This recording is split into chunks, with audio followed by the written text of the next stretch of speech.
Kas ir jūsu ieteikumi, kā cilvēkam nekļūt par lētu skaistumu upuri? Bezmaksas vai lētas sieras ir tikai slazdā. Daudz uzskata, ka medicīnai vispār ir jābūt bez maksas. Man liekas, tas ir visšausmīgākais, jo tad mēs galīgi nevaram izsekot, kas tas par speciālistu, un tad nākamajā dienā viņš jau būs prom, un jūs viņu vairs nekad neatradīsiet. Sabiedrībā daudziem liekas, ka ja to risina ar lāzeru, tad tas ir kaut kādā ziņā brīnums. Tie īsie viļņi ir tie kaitīgie, kas var radīt mutācijas, veicināt tādas vēzi un tam līdzīgi. Cik bieži tie cilvēki, kuri kaut ko salēduši grīstē ar nepareizo izvēli, atzīstās, kur viņi to ir izdarījuši?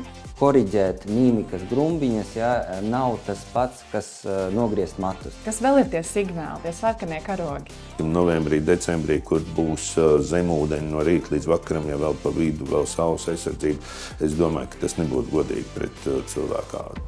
Šodien prožektoru gaismu mēs pavēršam uz skaistumu kopšanas pasauli. Sākot ar dažādiem interesantiem TikTok trendiem un beidzot ar to, kā atpazīt īstas klīnikas un īstus speciālistus.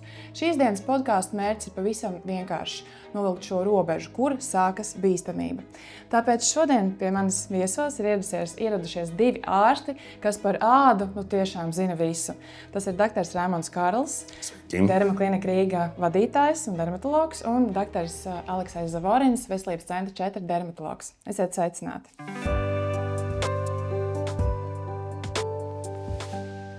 Veselības centrs 4 daudzus gadus un īstenībā visu savu ikdienu lielā mērā arī veltam tam, lai sabiedrību izglītot par to, kā atpazīt īstu klīniku, īstu speciālistu. Mums ir svarīgi, lai strādā ar īstām iekārtām, un tāpēc vēlreiz gribēju uzdot jums šos jautājumus. Kas ir jūsu ieteikumi, kā cilvēkam nekļūt par lētu skaistumu upuri? Dr. Karl, varbūt jūs varat sākt. Vienmēr jau cilvēks vadās pēc kādām rekomendācijām. Tātad pirmais ieklausies rekomendācijās, vai ja tu pats veic kādu izpēti, tad ir ļoti daudz pazīmes, kuras liecina par to, ka tā ir ārstniecības iestāde vai vismaz reģistrēta iestāde pret to, kura nav. Sāksim ar to, ka, ja tā ir uzticama, tad viņai būs arī savs reģistrācijas numurs. Tas ir numurs 1 un numurs 2. Vienmēr var atrast arī datus tādā ļoti birokrātiskā vietā, bet ko sauc par veselības inspekciju. Jo atgādināšu vienkārši patiesību, kad šo pakalpojumu sniedzēji, viņiem ir jāreģistrē sava saimnieciskā darbība, ne tikai finansiāli, bet arī to, ka viņi sniedz tādus pakalpojumus. Nākamais, protams, ja jūs esat jau tikuši līdz tādai iestādē, tad arī to, ko jūs atradīsiet, to, ko jūs redzēsiet iekšā. Vai nu jums būs plašs telpas, vai tas būs mazs kabūzīts, kas ir visbiežāk, jo tur tiek taupīts uz visu, tā skaitā arī uz telpām. Un arī noteikti šajā uzgaidāmā telpā jūs būtu jāatrod, vai arī jūs varat painteresēties par reģistrācijas dokumentiem. Doktor, jums varbūt ir vēl ko piebilst. Kas ir tas, kam būtu jāpievērš vēl uzmanība? Kas vēl ir tie signāli, tie sarkanie karogi? Protams, svarīgākais tas, ko dr. Karls jau minēja, lai ir reģistrēta gan medicīnas iestāde, gan arī proti speciālistam ir atbilstoša dokumentācija. To arī var pārbaudīt veselības inspekcijas reģistrā, proti vai tas vispār ir ārsts, ja mēs runājam par ārstniecisku procedūru. Ja veic tādas manipulācijas kā botulīna toksīna injekcijas vai pildvielu, jeb filleru injekcijas vai lāzeru procedūras, arī tam mūsdienās tiek nodrošināti speciāli certifikāti, manipulāciju certifikāti, kuriem jābūt speciālistam, kas šīs manipulācijas veic. Viena tāda lieta kā sarkanais karodziņš ir arī, protams, procedūras cena. Ja? Lai tas nebūtu patīkami vai nepatīkami, bet kvalitatīva produkcija un kvalitatīvs pakalpojums, diemžēl nevar maksāt lēti. Es nerunāju par to, ka vienmēr jāmeklē dārgāko pakalpojumu, bet vismaz jābūt atbilstošai tai cenai, kas atbilst tirgus cenai. Ja kaut kas ir stipri lēts, kā mēs zinām, bezmaksas sieras ir lamatās, līdz ar to, ja vismaz tā cena ir ļoti zema, vismaz būtu jāpievērš lielāka uzmanība. Tas varētu būt sarkanais karodziņš, ka iespējams preparāts nav reģistrēts vai nav kvalitatīvs, iespējams speciālists nav veltījis visus šos gadus apmācībai, ja, iespējams nodokļi netiek maksāti, ja, kas arī biežāk tomēr ir nereģistrētās iestādēs nekā reģistrētās. Ja. Līdz ar to kā cena varētu būt kā tāds sarkanais karogs. Ļoti labi, ka jūs arī esat medicīnas iestādes vadītājs. Un es pat aicinātu, varbūt tagad mūsu sarunas gaitā paķidāsim šo cenu jautājumu. Jo, manuprāt, cilvēkiem vispār nevienmēr ir izpratne, ja, kas ko maksā, kāpēc tas maksā. Turklāt daudz uzskata, ka medicīnai vispār ir jābūt bez maksas, bet mēs ļoti labi zinām visus tos elementus, kas veido cenu. Tad paņemsim, jūs varat izdomāt kaut vai vienu konkrētu pakalpojumu un izķidāsim to līdz asakām, kas veido cenu. Tā mēs nonāksim līdz saimnieciskās darbības un līdz uzņēmēju darbības pamatiem. Bet kāpēc gan ne? Bet tik tiešām tā ir, jo, protams, medicīna ir nozare, kura prasa ļoti nopietnu certifikāciju. Faktiski katrs, atvainojiet, štruns, kurš ir ārstniecības iestādē, viņš iziet bez mazvai certifikācija. Izņemot varbūt pilspalvu nav, bet vispārējais, vai tā ir iekārta, vai tas ir medikaments, vai tas ir leduskapis, kurš pat ir jāverificē, kurā stāv termometrs, kur nāk un pārbauda, kā viņš strādā, tas termometrs. Un tas nav vienkārši termometrs, kurš ir nopirkts kādā vairumtirdzniecības bāzē vai vēl kaut kur. Tam ir jābūt speciāli, kur arī nāk certificēt. Tā kā visas šīs sastāvdaļas, kušeti, jā, dezinfekcija, jā, nevar nopirkt vienkārši dezinficējošo līdzekli, mazgājošo līdzekli, pieņemsim atkal kādā veikalā, un ar to būs pietiekami. Tāpēc arī viss tas veido šo te pakalpojumu cenu. Protams, nākamais ir pats kvalitatīvais medikaments, tas ir vai jebkur citu vai iekārti, ja mēs runājam. Tālāk, protams, tas ir speciālists, vienalga, vai tas ir ārsts, ārsta palīgs, medicīnas māsa, reģistrātors un tā tālāk. Un tas viss tiek tik tiešām gan tajā cenā, ko maksā pakalpojumu saņēmējs. Tur ir gan šie nodokļi, gan šie te izdevumi. Un nav tā, ka no šīs te vienas iekārtas vai no vienas procedūras ārstniecības iestāde kļūst par miljonāru. Nē, un vēlreiz nē. Tas ir īstenībā visiem mūsu klausītājiem, tas ir sūrs darbs, kurš veido katru dienu. Nevis tā, ka mēs noplēšam ar vienu injekciju, ar ļoti lielu uzviju, jo tā ir populāra un ar to viss beidzās. Nē, nekādā gadījumā. Patiesībā mēs maksājot par pakalpojumu, maksājam arī savā ziņā par drošību. Un tad, ja kaut kas gadīsies, tad arī šie iestādi, kas ir certificēti un speciālisti, uzņemsies par to atbildību. Mēs nesakām, ka nevar nekas dzīvē gadīties. Visādi var būt. Jā, un šeit ir ļoti vērts pieminēt to, ka ārstniecības personas viņas ir arī apdrošinātas. Un arī šī te apdrošināšana gadījumā, ja ar jums kaut kas notiekās, tad arī jūs saņemat kompensāciju. Nevis jūs skraidat un nevarat sazvanīt to pakalpojumu sniedzēju, kurš ir jau nomainījis adresi un vispār aizbrauc projām no Latvijas. Vispār viņš varbūt strādā dzīvoklī savā kaut kādā. Ja? Es, starp citu, tieši šorīt, burtiski 15 stundas atpakaļ ieliktu video noskatījos, kur doktora Azarjana dalījās ar savu personīgo stāstu, ko viņa ir piedzīvojusi, laikam saprot, ievadot medikamentu un izskatās, ka bija tāda blakus parādība, alerģiska rakstura. Alerģiska rakstura blakus parādība, jā, bet laime ir tā, ka tas noticis ir viņas klīnikā, ārstu uzraudzībā, ja, kad ir blakus neatliekamā palīdzības soma, un viņa sevi raksturo kā nepārāk alerģisku cilvēku. Tātad tas var notikt ar jebkuru.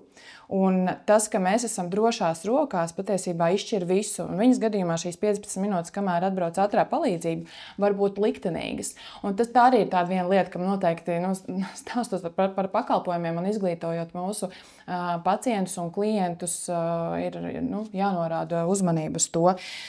Bet ja tomēr šie cilvēki nav bijuši pietiekami vērīgi un nav izvēlējušies iestādi vai speciālistu akurāti un saskārušies ar kaut kādām komplikācijām, blaknēm. Kā viņam būtu jārīkojas, jūsuprāt?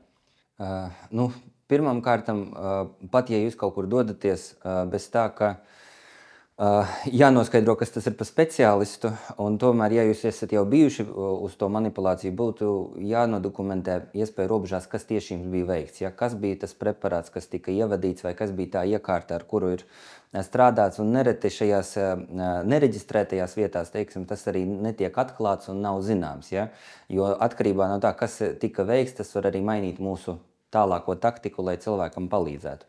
Ja šīs informācijas nav, jebkurā gadījumā mums, protams, jāmeklē jau kvalificēta speciālista palīdzību, ja, kas orientējās šajā jomā, jo bieži vien tās apmācības, ko iziet jau ārsti, ja, ar atbilstošiem certifikātiem, viņi ietver sevī nevis to, kā panākt iespēju robežās skaistāku rezultātu, ja, lai bildē labi izskatās, bet arī kā to panākt drošā veidā, lai mēs, piemēram, nenonākam pie tādiem sarežģījumiem, kā pat, piemēram, aklums, ja, kas ir iespējams ievadot ne tur pildvielu, ja, jeb filleri, un īstenībā, ko darīt, ja tomēr tas ir noticis, jo tieši tas, ko jūs pareizi minējāt, arī vislabākajam speciālistam var gadīties kāda problēma, varbūt kādas anatomiskas īpatnības, ja, katram cilvēkam, ja, vai negaidīta reakcija uz preparātu. Un līdz ar to speciālistam jāzina šis rīcības algoritms, kā to problēmu atrisināt. Līdz ar to, ja kaut kas notiek, un tīpaši, ja cilvēks ir aizmucis, ja neceļ klausuli, neatbild uz ziņām un tam līdzīgi, jādodās pie kvalificēta speciālista, lai risinātu šo te problēmu. Ja drīkst, tad es labprāt ļoti gribētu iesaistīties šajā. Ir vēl viena lieta, varbūt pat atgriežoties pie tiem pirmajiem sarkaniem karodziņiem, par kuriem mēs sākām runāt. Viens no sarkaniem karodziņiem, ka tev neinformē ne par ko, kas ar tevi var notikt. Ja? Tātad atcerēsimies to, ka ārstniecības iestādē tā būs rakstiska informētas piekrišanas forma, kur ir jāparakst. Es speciāli šodien vēlreiz pārskatīju ministra kabineta noteikumus, kur ir atrunāts, ka kosmētikā un tātad veicot šīs te procedūras var būt mutiski atrunāts. Kaut no manas skatu punkta tas nav gluži pareizi, bet tie ir atkal 2016. Gada izdot noteikumi. Tā kā, ja jūs neinformē par šiem te iespējamām blaknēm, par iespējamām blakus parādībām, gan tuvākā laikā, gan arī attālināt, tas būtu vēl viens tāds sarkans karodziņš. Jā, tā informētā piekrišana ir ārkārtīgi svarīga. Labā ārstniecības iestādē jums veiks arī attēlu diagnostiku, jums veiks arī attēlu dokumentāciju pirms un pēc. Visbiežāk to izdarīs ar profesionālu tik tiešām iekārtu, nevis vienkārši ar mobīlo telefonu, kur izmanto vairāk Instagram vai kādiem citiem sociāliem tīkliem. Tā kā tas ir arī ļoti viens svarīgs moments, vai ne? Jā, un mēs tās bildes veicam tiešām, lai pārliecinātos, ka procedūra ir sniegusi vēlamo efektu un nav nekādā veidā kaitējusi. Tā ir tiešām dokumentācija, nevis mārketings primāri. Jā. Padalieties ar kādiem saviem stāstiem. Pirmkārt, gribētu droši vien zināt, cik bieži tie cilvēki, kuri kaut ko salēduši grīstē ar nepareizo izvēli, atzīstās, kur viņi to ir izdarījuši. Es teikšu, laikam, te ir jābūt gan stiprai personai, ka viņi tik tiešām atzīstās, bet tad, kad nonāk pie ārsta kabinetā, tad tā atzīšanās notiekās, ja, bet atkal ar atrunu, varbūt es negribētu stāstīt, kur es biju un tā tālāk. Tātad, tas ir ļoti individuāls, bet nav nekāds noslēpums. Protams, ir tās blakus parādības, ir novērotas gan pēc vienkāršākām biorevitalizācijām, kad atnāk pumpains cilvēks, gan arī pēc tiem pašiem botulīnu toksīniem, gan fileriem, gan arī lāzeru procedūrām, kas ir veikts kādās nesertificētās medicīnas iestādēs. Un laikam visvairāk jau paliek atmiņā, tad, kad aiziet kaut ko špricēt, un tad sanāk tā, kad viens plakstiņš skatās uz leju, uzats skatās uz augšu, un ko tagad darīt. Un tā, es gribu atkal to, ko kolēģis teica, bet kas tad jums tur bija iešpricēts? Ja? It kā, ja? Bet tas jau, un tie stāsti ir tik tiešām, un nevar teikt, ka viņi ir katru dienu. Tas ir no vienas puses, tas ir labi, no otras puses viņi tomēr ir.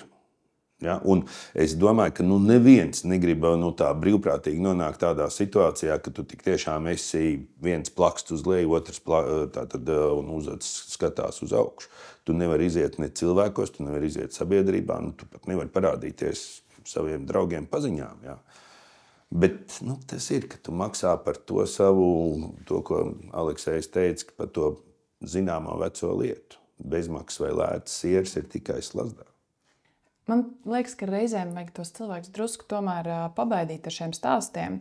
Un jūs jau pieminējāt vienu smagu blakus parādību, komplikāciju būtībā aklumu. Pastāstiet varbūt jūs no savas pieredzes arī, ko jūs esat redzējis. Droši, man liekas, jūs varat izkrāsot šo stāstu, lai cilvēki zin, kas ir tas, no kā viņiem būtu jāuzmanās. Jā, tas, ko es ieminējos, protams, ir ļoti reta komplikācijas, jeb sarežģījums, bet viennozīmīgi tādu, ko neviens nekad dzīvē, nec speciālists, nec arī pacients grib tā kā pieredzēt, un saistās ar pildvielu, jeb filleru ievadīšanu, tad, kad tas filleris tiek ievadīts artērijā un nonāk artērijā, kas apgādā acs tīkleni, un tādā veidā var panākt bieži vien neatgriezenisku aklumu. Ja?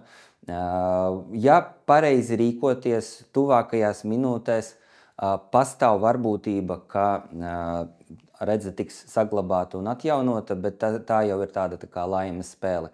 Viss pareizāk un vislabāk, protams, ir pareizi ievadīt preparātu pareizā veidā, pareizā lokācijā, lai no tā kā izvairītos. Un te atkal atgriežoties pie informētas piekrišanas, ir lokācijas, ja, kur šis te aklums ir ar lielāku varbūtību sasniedzams, ir lokācijas, kur ir ar mazāku.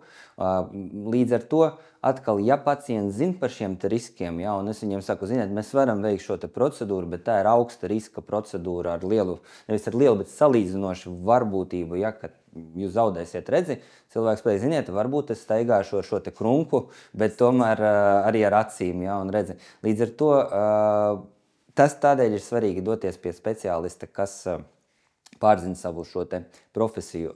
Atgriežoties pie manas personīgās pieredzes, par laimi nav bieži tā kā sarežģījumi, un par aklumu vispār negribu pat ieminēties, bet pēc manas pieredzes vienalga, vai tas ir saistīts ar kosmetoloģiskām procedūrām vai ārstnieciskām procedūrām, visās situācijās, ja, kad ir bijusi, piemēram, kāds iekaisuma process, ja, vai infekcija, ja, ko arī nevienmēr var paredzēt pašā sākumā. Un pacienti pie manis ir vērsušies, ja, pēc palīdzības, ja, beigās vienmēr šie pacienti bija vislojālākie un joprojām ir vislojālākie pacienti, jo tajā brīdī, kad viņiem kaut kas bija noticis, es viņus tā kā nebiju atstājis tā kā novārtā, pašiem risināt savu problēmu, bet varbūt ne vienas dienas laikā, bet tomēr šo procesu mēs esam un komplikāciju atrisinājuši, un par to cilvēki ir pateicīgi un vienmēr to novērtē. Ja? Līdz ar to mums vienmēr ir jāstāv klāt arī tad, kad iet nevis pēc plāna. Un šeit varbūt mūsu klausītājiem ir, viņiem arī jautājums rodās, kāpēc tad veidojās tas aklums? Kas tur notiekās?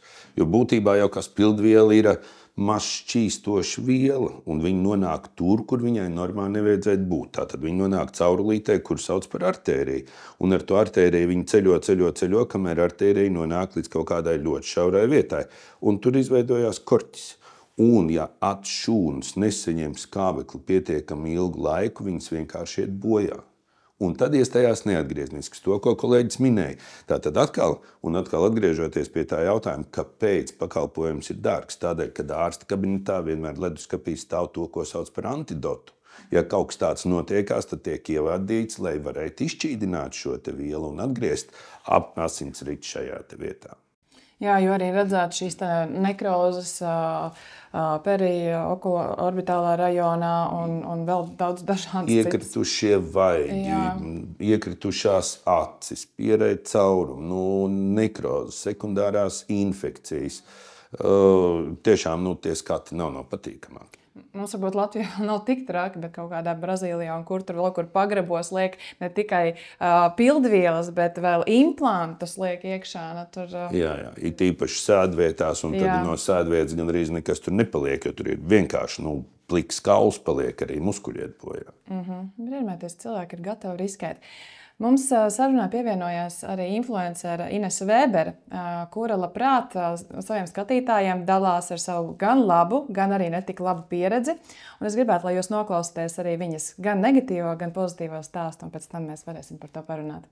Es gribētu, lai tu pastāsti par to, kā šādas situācijas vispār rodas un kā mēs no tām varam mācīties, lai nākotnē izvairītos no kaut kādiem klupšanas akmeņiem. Tā kā varbūt tu vari izstāstīt par savu iebraukšanu grāvī, kas tev toreiz notika ar uzacīm un kā tu vispār saprati, ka kaut kas nav kārtībā? Labrīt! Viss mans blogs ir par skaistumu kopšanu pārsvarā. Es veicu eksperimentus uz sevis un rādu saviem sekotājiem, kas no tā, kāds rezultāts ir. Un tad, kad man palika 40 gadi, es sapratu to, kad es sāku novecot, bet neviens vēl negrib palikt vecs un krunkains. Sāku interesēties, kā novērst tās mazās mīmiskās krunciņas un tās saucamās vārnu kājiņas, kuras man traucēja. Un tas skats nebija tik patīkams. Un tad es uzzināju par tādām botulīnu injekcijām. Tajā laikā tas bija kaut kas jauns. Par to maz bija informācijas. Un bija vairāk tāds bildīts pirms un pēc. Un es arī uzķēros uz tām bildītēm pirms un pēc. Kā arī uz skaistu foršu cenu salīdzinājumā ar veselības centriem. Man likās, forša akcija, jāizmēģina. Un arī draudzene bija aizgājusi pie tās pašas meistarītes, un viņai rezultāts bija veiksmīgs. Es padomāju, ja jau maniem draugiem viss ir ok, tad jau man arī viss būs kārtībā. Un tad es atnācu uz kabinetu, kurš neizskatījās īsti pat pēc kabineta, tā noīrēta telpa, kur nebija nekas pat kā pie kosmetologa, kad tu ienāc. Vienkārši telpa noīrēta un kaut kāds šļircīts stāv uz galda, nezināms izcelsmes šķidrumiem un tā tālāk, un līdz ar to es skatījos uz to visu un baidījos, jo es sapratu, ka man tagad kaut ko špricēs. Man jau no tās adatas palika bailes, bet es sevi mierināju, ka tas ir tas veids, kā es tikšu galā no tām mīmiskajām krunciņām, un gūlos uz tā galda, radām bailēm, satraukumu. Un īstenībā tam bija pamats, jo tad, kad es izgāju ārā no tā kabineta, man bija viena uzacis šitā uz augšu, un es pat ar pirkstu tagad nevaru uzvilkt tik augstu, cik viņa bija. Bet es sapratu, ka kaut kas nav kārtībā, ka es esmu iebraukusi grāvī, un kā to tagad darīt, es nezinu. Kā to izlabot. Kur tu tās bildītas? Mājās, gan jau pāries. Paiet 1 diena, 2 dienas, nekas nepāriet, un es saprotu, ka ir tagad problēmas, jā. Un tad, kad es sapratu to, ka arī pēc nedēļas nekas nemainās, tā seja ir asimetriska, un mani skatītāji sāk man rakstīt skaistus komentārus, kas man ir noticies ar uzacīm. Es sapratu, ka ir kaut kas jādara, un tad es pierakstījos pie dermatologa, kurš pateica, Inese, piedod, bet te neko nevar darīt. No 3 līdz 6 mēnešiem tev tagad būs jāstaigā ar tādu seju. Es teicu, bet kas ir nogājis greizi? Un viņa teica, tev ir ielaista tas botulīna injekcija kaut kādā muskulī. Es īsti neesmu ne daktars, ne ķirurgs, bet kaut kur tur, kur nebija tam jānotiek, un viņi saka, tur diemžēl neko vairs nevar darīt. Tā bija tā mana neveiksmīgā pieredze, jo visus 3 mēnešus pēc tam es taisīju visādi tur sejas fiskultūras saucamās, lai tos muskuļus kaut kādā veidā atslābinātu, un man noveicās, pēc 3 mēnešiem man pārgāja, bet 3 mēnešus man bija jāsteigā ar tādu asimetrisku seju, iekonomēju 200 eiro, bet gala rezultātā paliku ar tādu seju. Bet tas bija īstenībā ļoti labs piemērs maniem sekotājiem, ko mēs to tēmu ļoti apspriedām, un es sāku iedziļināties un sapratu to, ka nedrīkst iet pie kosmētiķiem, kad jāiet pie kosmetologiem, kuriem ir medicīniskā vismaz kaut kāda izglītība, vismaz atļauj to darīt. Tajā gadījumā tur nebija ne licences, ne izglītības, pilnīgi nekā, bet ļoti skaista cena. Diez, kas nav. Kur tu redzēji tās bildītes pirms, pēc, kas tev vispār uzrunāja? Instagrams, protams. Instagrams ir tās sociālās tīkla, kur visu skaisti mēs fotografējam un saliekam, un tad cilvēks uzķerās.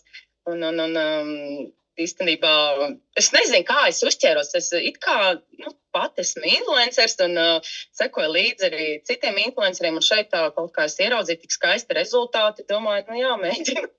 Bet kā tu tagad izvēlētos vai izvēlēsies turpmākos savus speciālistus, kas veiks tev kaut kādas procedūras? Kas ir tad tas, ko būtu jāievēro, kam būtu jāpievērš uzmanība? Nu, tagad jau es esmu gudra. Es jau zinu, kurš drīkst kaut ko tev taisīt, kādas injekcijas, ja, ka tas nevar būt kosmētiķis, ka tam ir jābūt kosmetologam vai dermatologam, nu, vai ārstam, speciālistam. Tas, kas vismaz zina sejas muskulatūru, nu, jebkurā vietā, es nezinu, rokas tā tālāk, nu, viņš zina to anatomiju vismaz. Un, protams, es izvēlos tagad, es pārsvarā tagad izvēlos, lai tas ir mediķis. Jebkāds procedūrs, lai tas ir ārsts, lai tas ir profesionāls. Pat uz masāžu sejas prasa ir medicīniskā izglītība. Man ir bail. Tieši tā, apsveic, ka vismaz tā negatīvā pieredze tev novedus uz pareizā ceļa. Ko tu vēl esi izmēģinājusi? Es esmu izmēģinājusi tāpat tās biorevitalizācijas sejas, pēc kuras arī man bija problēmas. Es staigāju 2 nedēļas ar papulām. Arī bija drausmīgi, jo tad, kad es jautāju, ko jūs man tur esat iešpricējuši, man pateica C vitamīnu, un tā tālāk, es saku, no, tad no C vitamīna rodās tādas papulas uz 2 nedēļām, kuras nevar likvidēt. Un pēc tam es īstenībā pat biju laimīga, ka manī spārgājos. Es redzēju, tepat TikTokā sievieti, kur gadu mocās ar tām papulām un ir izkropļojusi savu seju. Un tad es sapratu, ka ārprāts, ko es sadarīju. Tā arī bija tāda ļoti neveiksmīga pieredze, un arī cilvēks nezināja, ko viņš tā pat kaut ko iešpricē. Es esmu redzējusi vienu sievieti, kurai nevis ir tikai uz gadu, bet viņa ir visu atlikušo mūžu. Tādas kā papuls, viņa izskatās pēc krupja. Jā, drausmīgi. Kā tev vispār šķiet, cik lielā mērā sociālajie tīkli, TikToks, Instagrams veicina un ietekmē to, kā cilvēki izvēlās vai izvēlās, cik daudz izvēlās dažādas šīs skaistuma uzlabojošās procedūras? Es uzskatu, ka ļoti ietekmē, bet sevišķi, ja tev seko līdz daudz sekotāju un tev uzticās, un viņi izvēlās to, ko izvēlēs tu. Un tāpēc man pat liekas, ka arī Latvijā vajadzētu ar likumu aizliegt reklamēt sejas kaut kādus kopšanas kosmētikas līdzekļus vai injekcijas, reklamējot to, izmantojot filtrus, kas ir ļoti acīm redzami. Un man pilnīgi dusmas, kad es redzu sievieti reklamē sejas kosmētiku un pašai ir uzlikt filtri. Nu, es ļoti labi māku atšķirt, kad ir filtri tajā kamerā, kad viņi tiek filmēti un kad viņi nav. Un, diemžēl 90% reklamē sejas kosmētiku ar filtriem. Un es zinu, ka Francijā ir tāds likums jau, un kāpēc gan Latvijā nerunāt par šo. Tu nedrīkst reklamēt kaut ko, izmantojot filtrus. Nu, man liekas, tā ir maldināšana. Tas ir apmāns. Tā ir absolūti maldināšana. Es domāju, ka mēs nevaram cerēt, ka tik drīz tas tiks noregulēts. Vienīgais skaidrot cilvēkiem, lai viņiem tiešām ir acis pierē pašiem un no galvas pleciem to atšķirt. Varbūt var padalīties ar kādām tādām interesantām, es nezinu, self-care procedūrām, kas tiek šobrīd reklamētas, kas ir trendā Instagramā vai TikTokā. Gan jau, ka tu esi kaut ko pamanījis, kas tev pašai liekas pilnīgi smieklīgi, izņemot to, ka cilvēki izmanto filtrus. Nu, pēdējais tops bija ar tām veselības aprocēm, kas ir tagad tīkla mārketings jaunais. Es nezinu īsti, no kurienes viņš nāk. Dzirdēju, ka no Francijas, tad man viens teica no Amerikas, uzliekot aproci uz rokām, tu tā kā barojies ar vitamīniem un paliec skaists un vesels. Tas ir kaut kas līdzīgs tiem burvju ūdeņiem, ko tu iedzer un tev attīrās zainas, un tad tev bez mazvai izārstē no vēža, ja, kas ir pilnīgākais marasms. Kā var kaut ko tādu pārdot un cilvēkam dot kaut kādu cerību, ja, spiežot uz tiem vājajiem veselības punktiem, bet tieši uz tīkli atkal parāda kaut kādus rezultātus mistiskus pirms un pēc, cilvēks uzķerās. Tāpēc es uzskatu, ka ir jāskatās ļoti līdz tam, ko tu skaties, kam tu seko līdzi. Un tad, kad es zinu to, kāpēc tu man jautāji, vai cilvēki ietekmējās. Jo tad, kad es taisīju savu plastisko operāciju, es zinu 100%, kad pēc manas pieredzes ļoti daudz mans sekotājs konkrēti gāja un operējās pie mana izvēlētā plastiskā ķirurga. Un pēc tam es redzēju tās bildes pirms un pēc, man ir sūtījuši privāti. Un tas ir ļoti liels procents, kad sēž rindā pie plastiskā ķirurga un nāk ārā no kabineta mans sekotājs un saka, Inesīt, paldies, ka jūs man parādījāt visu no A līdz Z, kā tas ir, un es varēju pieņemt lēmumu, vai es gribu to darīt vispār. Ja? Tad es sapratu tajā mirklī, ka man ir ļoti jāpiedomā pie tā, ko es postoju, ko es filmēju, un lai kāds nesadara kaut kādas kļūdas un nedod Dievs neizkropļos savu seju vai vispār dzīvi. Jā, tieši tā. Varbūt mūsu sarunas noslēgumā mēs varam izrunāt kādu tavu pozitīvo pieredzi, kas tev ir bijusi saistībā ar skaistumkopšanas procedūrām. Laikam tā arī ir vislielākā mana pozitīvā pieredze tieši plastiskā operācija, sejas plastiskā operācija, jo tas bija lielākais rezultāts spogulī. Ja? Tad, kad es jau pēc tā gada, tagad jau ir gads garām un pamostoties katru rītu, skatos uz tevi spogulī un es priecājos. Un tā laikam bija lielākā tāds izaicinājums gan man, gan doktorim, jo doktors zināja, ka es filmēšu, un līdz ar to viņai bija tāda papildus slodze. Es teicu, ka es gribu parādīt saviem sekotājiem, kāds būs rezultāts, vai labs, vai slikts, vienalga. Un viņa piekrita, un jā, tā bija tāda papildus slodze arī ārstam, jo zināja, ka tas tiks filmēts un kaut kur publicēts. Bet es nenožēloju vispār ne grāma. Tas ir zelta ķirurgs ar zelta rokām. Es esmu gatava pučot viņai rokas, kad viss ir izgājis. Un arī redzu, kā manām sekotājām veicās, un arī es redzu tos rezultātus, un es priecājos, ka mūsdienu medicīna ir tik tālu aizgājis, ka mēs varam saglabāt to savu skaistumu. Un runāt par vispār procedūrām, teikšu tā, jā, procedūras es esmu izmēģinājis gandrīz visas, arī Anti-Aging institūta slaveno sejas procedūru. Ja. Ir vienkārši jādomā, ko tu izvēlies. Vienkārši apskatāties reālus gadījumus, reālus storijas no cilvēkiem, kas ir to pamēģinājuši un kas kaut kāds atsauksmes, nevis vienkārši bildīgs pirms un pēc. Izmēģiniet tādā veidā. Jā, pirmkārt jāizvēlās certificētas iestādes un certificēta ārsti, un tad nākamais ir tas, ka katram tomēr ir nepieciešama tā individuālā pieeja, jo vienam derēs uzlabot sejas izskatu tikai ar kādām varbūt botoks injekcijām, kādam ir nepieciešama plastiskā ķirurģija un kādam citam vēl kaut kas. Tā kā ir jauki, kad ir dažādi šie stāsti, arī labie stāsti, un tu tiešām izskaties brīnišķīgi. Mēs arī par to priecājamies, un paldies tev liels par sarunu, un turpini dalīties ar saturu, izglītot mūsu sabiedrību, jo mums tavu palīdzība ir ļoti nepieciešama, lai mēs vēstu sabiedrību pie prāta. Paldies tev! Ko, kolēģi, apskatījāties video, un tagad mēs varam par to parunāt. Lai gan man liekas, ka mēs jau daudz ko izrunājām, pirms jūs vēl bijāt redzējuši video. Kāds ir jūsu komentārs, doktor Kārt? Mans komentārs ir pirmkārt, ja man būtu cepuri, es novilku cepuri šīs dāmas priekšā kādēļ, kad viņi nekautrējās un viņi runā par šo problēmu. Ja? Jo, ja mēs par nerunāsim, tad par to arī uzskatīs, ka tā ir tikai Zanas problēma, Alekseja problēma vai Karla problēma. Ja?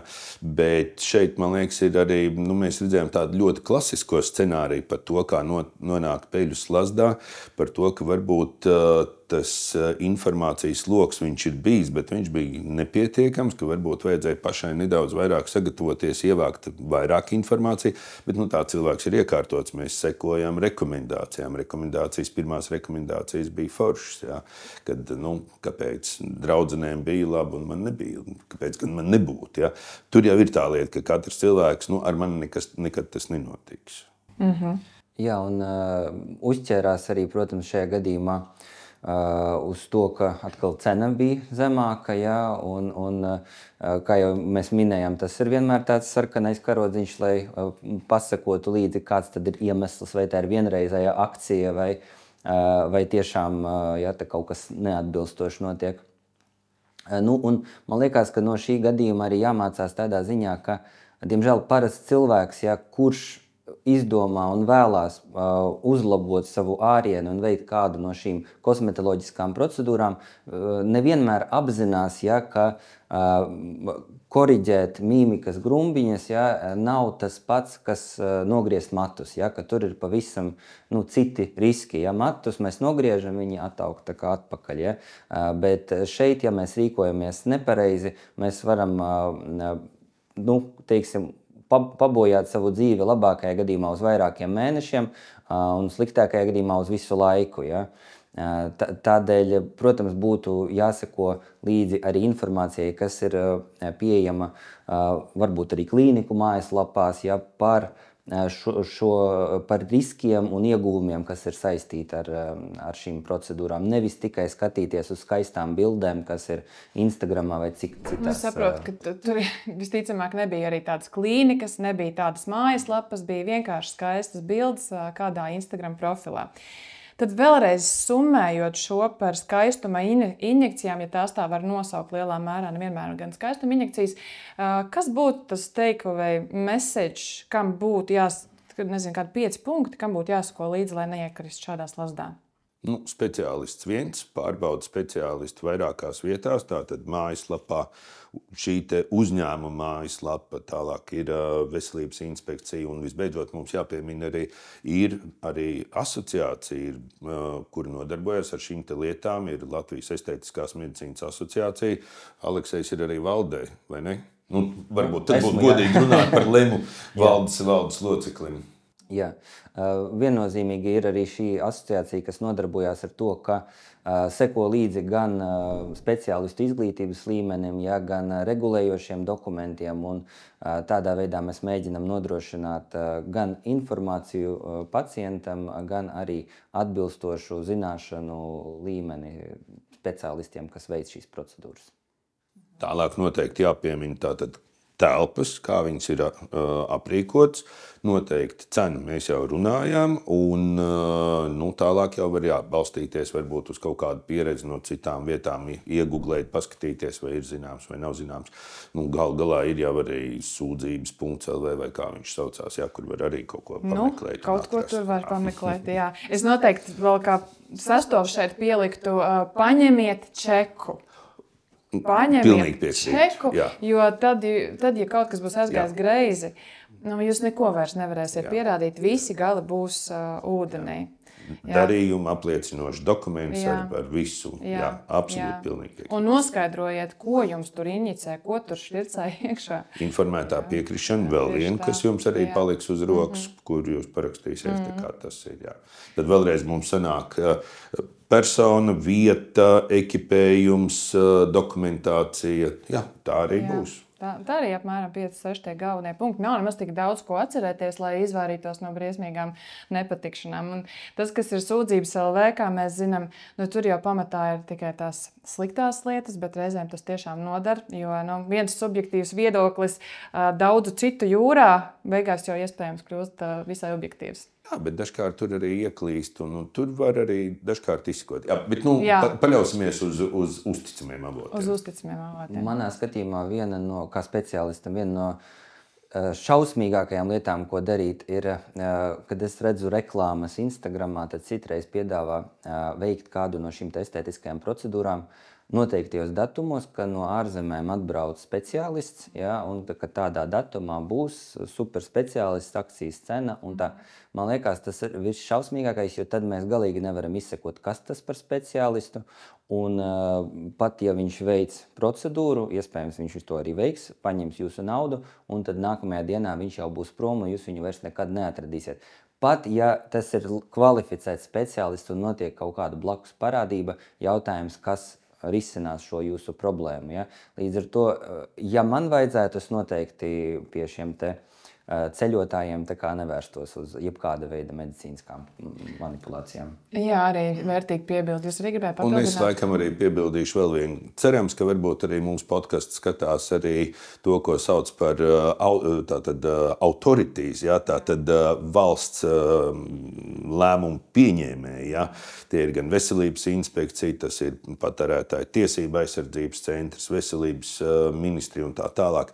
Šeit ir vēl daudz ko sakārtot. Un te ir liels darbiņš darāms vēl, jo tik tiešām šis tirgus, viņš cenšas iet uz sakārtotības pusi, bet viņš ir ļoti tāls no tā. Un vēl viena lieta, ko sakārtot, ko mēs varbūt varam sakārtot ar šī podkāsta palīdzību, vismaz tiem, kas klausās, kā neapjukt skaistumkopšanas speciālists, kosmētiķis, kosmetologs, ārsts, kosmetologs, Bet tad mēs varam, izmantojot šo podcastu, mēs varam teikt, ka šīs procedūras jums var veikt ārstniecības persona, kurai ir ārsta diploms, kurai ir certifikāts. Aleksej, jūs man pielabojiet, es tūlīt nosaukšu. Tātad vai nu tas ir dermatologs, vai nu tas ir plastiskais ķirurgs, tas ir sēžu žokļu ķirurgs. Neirologi var ar noteiktām indikācijām, ja ir migrēnas sāpes, un kas mums vēl palika nenosaukts, ja mēs runājam par šim. Citreiz otorinolaringologi, jā. Oftalmologi dažkārt nebija pieminēts. Stomatologi. Es esmu redzējis, ka tagad stomatoloģijas klīnikās taisa visādas injekcijas kā ar stomatologiem? Sejas žokļu ķirurgi, jā, bet ar stomatologiem, man liekas, kad varētu būt, kad ir indikācijas, jo īstenībā, ja mēs paskatāmies, botulīna toksīns viņu pielieto ļoti plaši. Viņam pielietojums ir ļoti plašs. Protams, no vienas puses manā personīgā skatījumā tas tāda modes lieta ir, paies laiks un atradīsies kāda cita molekula, bet pielietojums ir plašs, bet ārstniecības iestādē, ārstniecības personāla. Jā, es domāju, varbūt nav tik būtiski, kurš tieši speciālists, bet ļoti būtiski, lai tas ir pirmām kārtām ar ārsta diplomu un certifikātu savā profesijā, un otrs, jā, ka viņam ir arī pieredze un dokumentācija veicot konkrēti šīs manipulācijas. Jā, un kā jau bija minēts, tās ir pildvielu ievadīšanas, tas ir viens certifikāts, botulīna toksīns, tas ir otrs, un lāzera tehnoloģijas, tas ir trešais. To mēs arī runāsim. Jā. Šobrīd ejam uz to, ka ar laiku varētu būt arī vienots certifikāts, kur varēs saņemt ārsti, un viņus dēvēs tad par estētiskās medicīnas ārstiem, ja? Bet tas pagaidām vēl ir tā kā pusceļā vēl. Tad es ceru, ka mēs kaut kādu skaidrību esam ieviesuši. Ines arī pieminēja, un mēs arī pieskārāmies, ka tagad ir tik daudz dažādi visādi trendi. TikTokā, Instagramā, varbūt mazāk Facebookā. Un es esmu izcēlus dažus no tiem, un man liekas, būtu interesanti pakomentēt, ko ārsti par to domā. Viens no populāriem trendiem ir šobrīd morning's head, kad daudzkārt liek daudzas maskas, tas saucamais skin layering, viena virs otras virsū, tā kā pilns internets. Vairākas maskas, līmeņi ar dažādiem sarumiem, sejas lentām, žokļa lentām, teipiem pret grumbām. Kurš no jums sāks pirmais? Kurš grib šito komentēt? Jūs, doktor, šo nākamais jums. Man jāsaka, ka, diemžēl, kā jau jebkurš cilvēks, es nespēju izsekot varbūt visiem trendiem, un tāpēc man nācās arī pašam iepazīties ar šo trendu un paskatīties. Un, būtība ir tāda, ka pirmām kārtām tas izskatās interesanti, ja? Un visi šie trendi, tā ir savā ziņā performance, ja? Tā kā bilde ir skaista, interesanta, sniedz tā kā wow efektu. Ja? Būtībā cilvēki uz nakti veic ļoti plašu rutīnu, kur uzliek dažāda veida kosmētiskos līdzekļus un tad vēl aptina ar tādu tā kā lenti, gan lūpas, gan apakš žokli. Un doma ir tāda, ka pamostoties no rīta un visu to noņemot, ka burvestība ir notikusi un cilvēks ir kā no jauna piedzimis. Es teiktu, ka varbūt tas nav trakākais, ko varētu darīt. Galvenie riski varētu būt saistīti ar to, kādu tieši kosmētiku cilvēks lieto un cik daudz. Ja? Un patiesībā jābūt noteiktam mēram, ja? Jo ja kosmētisko līdzekļu ir par daudz, tad var arī āda kļūt sakairināta, var arī iekaist, var nosprostot tauku dziedzerus un var sāsināties akne. Ir tāds stāvoklis, ko sauc par periorālu dermatītu, kad ap muti veidojās tādas apsārtušas pumpiņas, un ir pētījumi, kas rāda, ka ja cilvēks lieto 3 vai vairāk kosmētiskus līdzekļus dienā, ja, tajā skaitā kopjošus kosmētiskus līdzekļus, viņam ir risks 8 reizes lielāks uz periorālu dermatītu nekā cilvēkam, kas lieto tikai vienu. Ja. Tāpēc arī vīriešiem daudz retāk ir šī ādas saslimšana. Līdz ar to nav sliktākais, ko darīt, ja jums ir laiks un iedvesme to katru vakaru darīt. Ja. Un otra lieta, ja jūs izmantojat kvalitatīvu kosmētiku un nepārcenšaties ar to. Skaidrs, tad nav nekas tik ļoti bīstams. Nē. Labi. Šeit būtu vēl viens laikam piebildi tāda maz, kad būtībā tās ir neinvazīvas lietas. Jā, un ja jūs neesat alerģisks, jūs neesat tendēts uz alerģijām, tad ar to var nodarboties. Ja? Vai tur būs labums, to mums grūti teikt, jo neviens nav veicis klīniskos pētījumus. Mēs ar Alekseju laikam, ja mēs kaut ko sakam, tad mēs balstamies uz to, ka kāds ir izpētījis. Ja influenceris to ir izpētījis, tas, protams, ir labs pierādījuma līmenis, ja, bet viņš ir ļoti nepietiekams, jo varētu būt, ka nākamam influencerim neizdosies atkārtot un iegūt tādu pašu rezultātu. Jā, bet tas vēl nav viss. Vēl ir tāds trends kā beef tallow, tātad dabīgais mitrinātājs uz sejas. Tendence izmantot izkausēt lielopu taukus kā eļļu ādas kopšanai, it kā barojošu un bioloģiski sadarīgu produktu alternatīvu. Nu, un tad ir dažādi video, kā tos mājas apstākļos pagatavot, ko tur liek, ko tur kausē un kā to sev zieķē virsū. Nu, ko jūs par to teiksiet? Es šeit vilku paralēlis ar to, kā mājās izgatavot dažādas krēmus, jo būtībā jau ir tas pats. Stāsts ir atkal sekojošs. Ja mēs paņemam medikamentu vai mēs paņemam rūpnieciski ražotu, tur ir gan savs pagatavošanas pamats, kādas vielas tiek sajauktas, kā viņas savā starpā iedarbojās, kāda ir balstviela, kā viņi iedarbosies uz sejas ādu. Un es arī skatījos šos te video, un tad bija, kurš pieliek 5 pilienus, kurš pieliek 10 pilienus. Protams, tas atkal viss ir neinvazīvi, bet jārēķinās ar to, ka, ja varbūt mājas apstākļos gribēs pielikt nevis 5, bet 10 pilienus, un tad tas efekts var būt pavisam cits. Tā kā uz savu risku un atbildību cilvēks, ļoti grib, bet ja prasīsiet man kā dermatologam, es drīzāk teiktu nē, jo nevar būt pārliecināts par to, ko tad jūs būsiet iegūs, kur tad jūs iegūsiet šos te izejmateriālus un ko tad jūs tur savāksiet. Vai jūs uzsildīsiet līdz noteiktai temperatūrai, jo olbaltums, viņš denaturējās, viņš iet bojā pie 40-42 grādiem, augstāk vispār ir pagalam. Un to, ko tur silda uz plītiņām un tā tālāk, atkal atkārtošos uz jūsu pašu risku, jūs to varat darīt, protams, bet cik tur būs tas atraktīvi jau izskatās. Jā, un ir ar ko nodarboties. Tieši vēl teikt. Jā, gribēju piebilst arī tas, ka citreiz, kad runā par biosadarīgu un dabīgu, nevienmēr viss, kas ir dabīgs, ir arī sadarīgs, jo, piemēram, alerģija uz ziedputekšņiem, arī cilvēkiem pastāv, un ziedputekšņi ir 100% dabīgi, alerģija uz lapsenes dzēlienu, arī lapsene ir ļoti dabīga, un šeit tomēr tas ir cita organisma produkts, kā mēs uz viņu rēģēsim, mēs nezinām. Nākamā lieta, tā ir arī faktiski dzīva barotne mikroorganismiem. Tāpat kā jebkurš produkts, ko mēs ieliekam leduskapī, mēs liekam leduskapī, lai tās baktērijas tur vairojās lēnāk. Bet tā vai šā, ja uz nedēļu mēs atstāsim, tad tur būs gan kāds pelējums, gan arī iespējams kādas baktērijas. Un to mēs kaut kādā brīdī zieķēsim sev tā kā virsū. Tā kā tas arī ir tāds moments. Un vēl ir stabilizatori, antioksidanti un daudz citas lietas, kas nodrošina to, ka to, ko tu no rīta sagatavoji, ka viņš vakarā nepārvērtīsies rūgšpienā un tauki nepeldēs pa virsu un ūdens nebūs lejā. Laikam ir iemesls, kāpēc emulgātori un citas lietas. Industrijas, kas ar to nodarbojās. Jā, un jautājums arī, kāds vispār mērķis, ko cilvēks grib panākt. Ekoloģisku, bioloģisku. Jā, bet vai viņš grib ārstēt akni vai grib mitrināt ādu? Ja cilvēkam ir ļoti varbūt sausa āda, varbūt tie tauki kaut ko līdzēs senākos laikos, piemēram, cūku taukus arī izmantoja, kad nebija šīs te varbūt efektīvās un drošās rūpniecības, pieejamas produkcijas.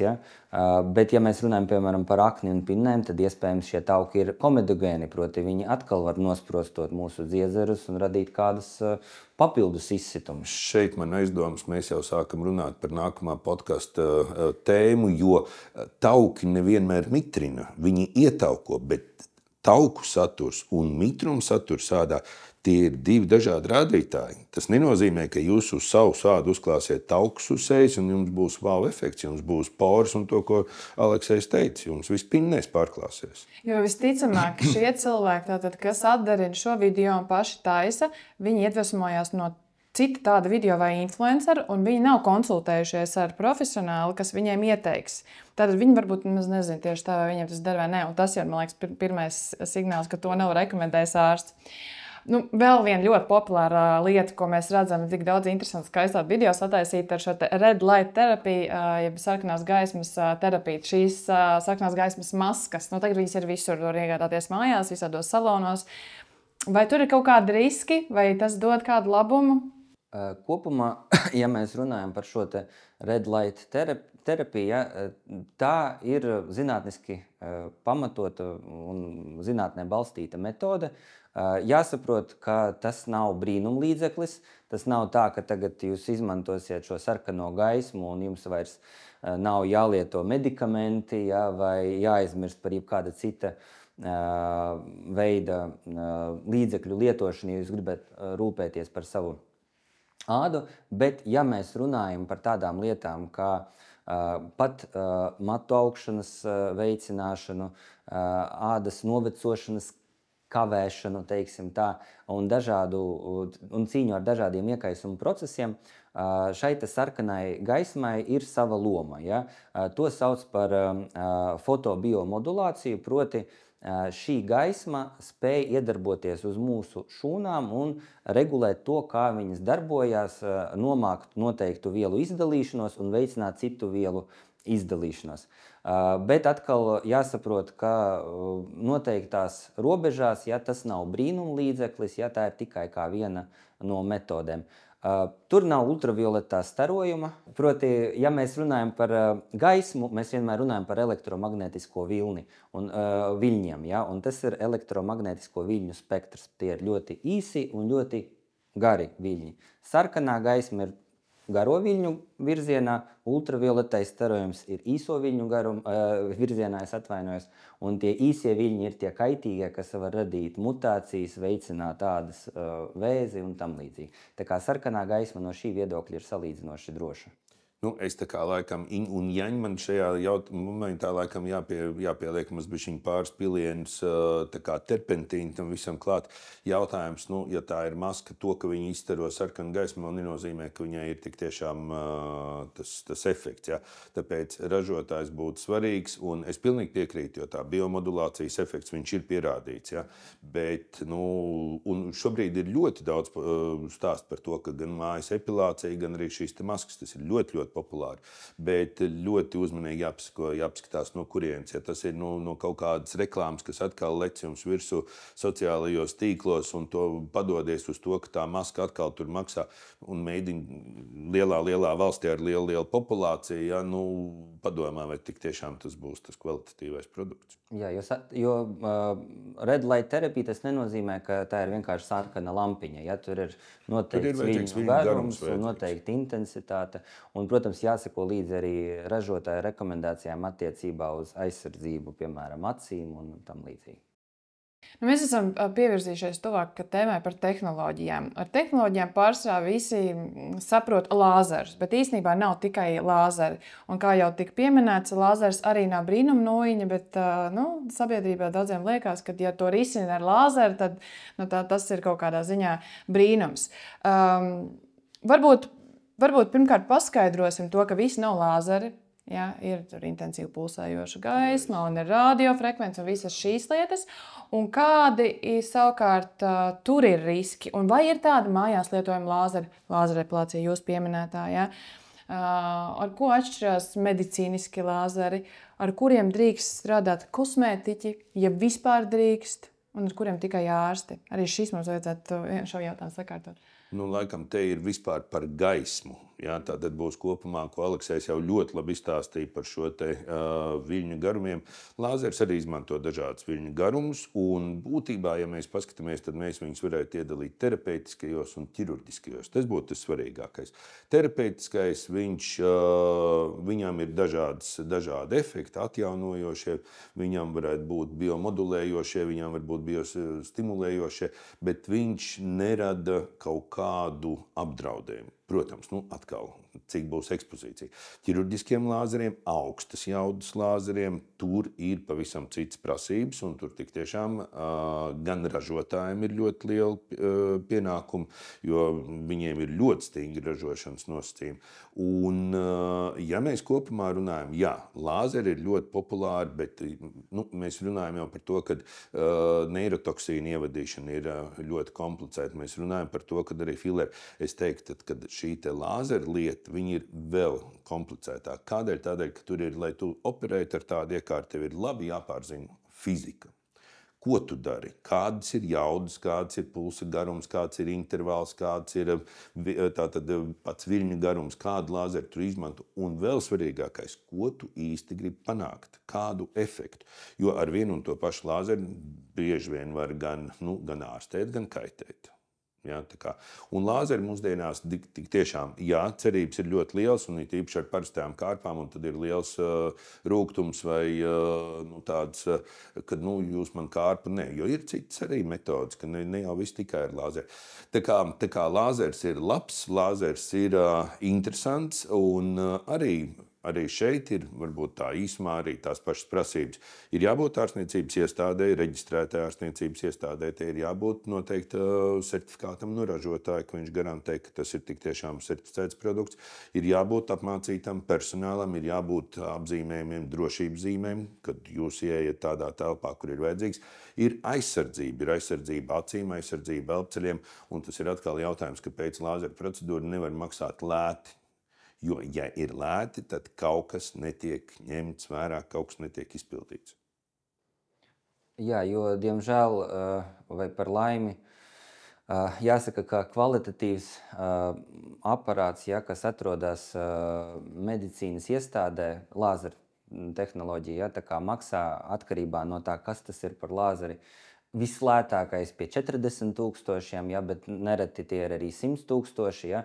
Tajā pašā laikā ir iespējams dažādās internetu vietnēs it kā lāzeri iegādāties arī pa 5,000. Saprotams, ka kaut kādai atšķirībai tur ir jābūt. Ja. Labākajā gadījumā tā būs vienkārši kaste, kurā ir iekšā salikti dažāda izmēra ventilātori un spuldzītes, tā kā viņš trokšņos un mirgos, bet vismaz nekaitēs. Ja. Vienīgais, ka cilvēks maksās naudu un nesasniegs vēlamo rezultātu. Sliktākajā gadījumā tas arī iespējams tiešām būs kāds aparāts, bet jautājums, cik viņš būs drošs, gan ārstam vai speciālistam, kas ar viņu darbojās, gan arī, protams, pirmām kārtām pacientam, pie kā nonācis cilvēks. Un ar lāzeriem, ko es vienmēr kādu analoģiju velku, ka lāzeriem ir ļoti labs PR, pateicoties zvaigžņu kariem. Jo cilvēki, kad dzird lāzeri, viņi iedomājās modernās kosmiskās tehnoloģijas, un faktiski tas ir tā kā brīnum līdzeklis. Visu var atrisināt ar lāzeri. Bet patiesībā vēl tikai mākslīgo intelektu pielikt un vispār ideāli visi jautājumi atrisināt. Tieši tā. Ir būdā, kur ir kaut kādiem lāzeriem tev AI, un tad ir, tad principā cilvēks ir laimīgs. Bet lāzerim īstenībā tā galvenais plus ir lāzera selektivitāte. Proti, katrs lāzers iedarbojās uz noteiktu mērķi. Viņam ir noteikts viļņa garums, un epilācijai ir viens lāzers, asinsvadiem ir cits lāzers, veidojuma noņemšanai ir atkal trešais lāzers. Un selektivitāte šajā gadījumā mums ļauj panākt maksimālu rezultātu ar minimālu audu traumatizāciju. Ja? Līdz ar to tas jau pēc definīcijas nebūs tas aparāts, kurš paspīdinās jūsu virzienā un atrisinās visas jūsu problēmas. Jūs tikko iedevāt atbildi, kuru es arī bieži cilvēkiem skaidroju, ka viņi saka, pirms kam tad jums tik daudz vajag visas tās iekārtas, tāpēc jau tie pakalpojumi tik dārgi, ka tik 100,000 samaksāt. Es zinu, ka tur vienai dakterē ir viens aparāts jau daudzus gadus ar visādām galvēm, un visu to pašu var izdarīt. Tā kā jūs tikko atbildējāt, ka nav tā, kas dara visam, nedara nekam. Mēs varam vienu vienkāršu piemēru. Epilācija. Visbiežākā procedūra, kur tiek veikta ne tikai Latvijā, globāli pasaulē. Divas lietas ir atšķirīgas matu krāsa un ādas krāsa. Iedegus āda, neiedegus āda. Tas ir numurs 1. Un līdz ar to tad arī vienā gadījumā man būs viens lāzers, otrā gadījumā man būs cits lāzers jāizmanto. Un ja mēs runājam par to pašu epilāciju, tad maz kurš zina, cik vispār daudz dažādas blakus parādības var būt arī pēc parastākās lāzera procedūras. Es nesen biju šķirstījis un atradu 38 dažādas blaknes ir iespējams no šīs procedūras. Un visbiežākā ir lieta, kad vienkārši netiek paprasīts, pieņemsim, klientam, pacientam, vienalga, kā mēs viņu nosaucam, ko tad viņš lieto. Un izrādās ir vesels saraksts ar medikamentiem, kur padara jūtīgāk ādu. Un šajā gadījumā nav ieteicams. Un tāpēc veidojās arī tās biežākās apdeguma un citas blaknes, kuras ir saistītas tieši ar epilāciju. un tur ir vajadzīgas specifiskas zināšanas. Tas nav tikai ir iekārta un tad no rīta līdz vakaram štancē.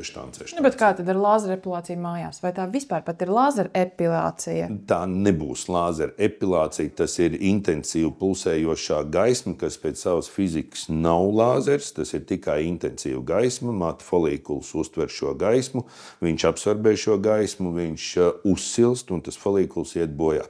Protams, ir ļoti labi ražotāji un, teiksim tā, nevar teikt neko sliktu, bet atkal ir jāskatās un jābūt uzmanīgam, kādus matus to taisa un kādās vietās iedegusi, neiedegusi ādu. Un jāatcerās, ka katrai tai spuldzītei ir savs limits, cik tad impulss viņi var kvalitatīvi saražot. Un tad, kad ir tā vārdu spēle, kas bija kosmētiķis, kosmetologs, ārsts, lāzers, IPLs un šis viss cilvēkiem arī noteikti jūg. Un tieši tā, ja industrija ir saražojusi tik daudz dažāda veida lāzera iekārtas vai intensīvi pulsējušās gaismas iekārtas, dažādiem matiem, resnumiem, garumiem, tumšumam un visam pārējiem, tad tur ir jābūt speciālistam, lai to darītu. Un ja tu pats jūties tik spēcīgs, Tāpēc ir to, ko arī kolēģis teica, selektivitāte. Tur ir svarīgākais, ka mēs iznīcam tikai to, ko mēs gribam panākt. Mēs neietekmējam neko. Ne ādas mitrumu, ne ādas taukainību, ne tauku dziedzers, ne asins kapilārs, neko. Mums vajag iznīcināt matu, un mums vajadzīgs, lai tas būtu, piemēram, sirmais mats, vai tas būtu tumšs un biezs mats. Uz iedegušas vai neiedegušas ādas. Jā, es gribētu varbūt arī papildināt par tām mājas iekārtām, jo lai cilvēki nejūtās, ka mēs viņiem uzspiežam tikai ārstēšanos klīnikās un sakam, ka vispārējais ir neefektīvs. Ja mēs runājam par iekārtām, kas ir domātas matu epilēšanai mājas apstākļos, tik tiešām pirmkārt tas nav lāzers, tas ir IPL. Līdz ar to darbība nav selektīva, tur ir bez viena viļņa garuma pārējie viļņa garumi, kas var iedarboties arī uz citām ādas struktūrām, un līdz ar to teorētiski tas var radīt arī papildus blaknes. Otrā lieta – jautājums arī par jaudām. Ja? Nevar būt aparātiņš, kas ir fēna izmērā, tikpat jaudīgs, kā iekārta par 70 000, kas stāv klīnikā. Un līdz ar to jau a priori mums ir jāsaprot, ka ja jūs gribēsiet īpaši epilēt kādus mazākus matiņus, gaišākus matiņus, kur nav tik daudz šī pigmenta, šī iekārta vienkārši nestrādās. Ja? Un varbūt kādi atsevišķi tumšāki matiņi jums augs retāk, lēnāk un mazāk, bet īsti tas nebūs salīdzināms ar kvalitatīvu, piemēram, aleksandrīta lāzeri. Ja? Un aleksandrīta lāzers, tas ir tāds lāzers, kuram ir noteikts viļņu garums, 755 nanometri, kas vislabāk iedarbojās uz to melanīnu, uz to tumšo pigmentu, kas atrodas mums matu folikuļos, un ļauj panākt arī salīdzinoši gaišāku matiņu noņemšanu. Jo mats ir gaišāks, jo tā noņemšana ir grūtāka un sarežģītāka, teiksim tā. Vai ir kaut kā iespējams atpazīt? Mēs mazliet jau ieskicējam, bet vienmēr mēs nonākam draudzenes salonā, nosaukšu to tā, un kaut kā atpazīt un pārliecināties, ka tās nav fake iekārtas Alibaba vai AliExpress kaut kur par tiem pašiem 5, tos jau vēl ir daudz, arī par 1000 nopirkts, kur tikai mirgo gaismiņas. Kā es varu zināt? Jo tas šobrīd tāpat kā rokas somiņu pasaulē taisa fake rokas somiņas, tagad taisa fake iekārtas, kuras patiešām izskatās ļoti līdzīgas vai pat gandrīz tādas pašas savām acīm esmu redzējis. Kā cilvēkam parastam jūs sapratīsiet, bet cilvēks, kas ir nemediķis, ko viņam darīt? Būs grūti. Laikam atkal būs jāaiziet tas pats ceļš, jo atkal būs jāapskatās, kas tad ir veselības inspekcijas mājaslapā, kas būs atkal uzņēmuma mājaslapā, varbūt arī, jo arī tās pašas iekārtas var arī iekārtu reģistrāciju apskatīt. Viņas arī tiek reģistrētas. To gan nodarbojās Zāļu valsts aģentūra, kur ir jāpiereģistrē to iekārtu, kuru es klīnikā izmantoju, viņai ir jābūt arī reģistrētai. Tā kā būtībā reputācija arī, tās iestādes reputācija, tā speciālista reputācija varētu būt tas iemesls, kāpēc vispār viņam gribētu ticēt, un tad to visu pārējo mēģināt noskaidrot arī, ko C marķējumu tam līdzīgi. Jā, tas būtu pavisam labi, bet atkal būsim atklāti, kaut vai mēs jau šodien dzirdējam šo te stāstu, vai cilvēks interesēsies, pieņemsim, vai šim te neirotoksīnam bija ievērots augstuma posms, jā, kā viņš bija glabāts, vai mēs tik tiešām pagriezīsim iekārtu un meklēsim CE certifikātu. Stipri apšaubu. Un es dzirdēju arī no cilvēkiem, kas nodarbojās ar īstu lāzeru iekārtu apkopšanu, ka, diemžēl, CE marķējums arī nevienmēr nozīmē, ka tas ir drošs aparāts, jeb iekārta, jo nosacīt arī fēnam ir CE marķējums. Ja? Tā kā, ka nereti mēdz būt tā, ka Eiropas Savienībā šīs iekārtas nonāk zem koda, ka tā ir elektriska iekārta. Ja? Un, jā, ir līdz ar to arī CE marķējums, ja? Bet realitātē tas neatbilst tam, ka tā ir medicīniska iekārta, ja? Kas domāta.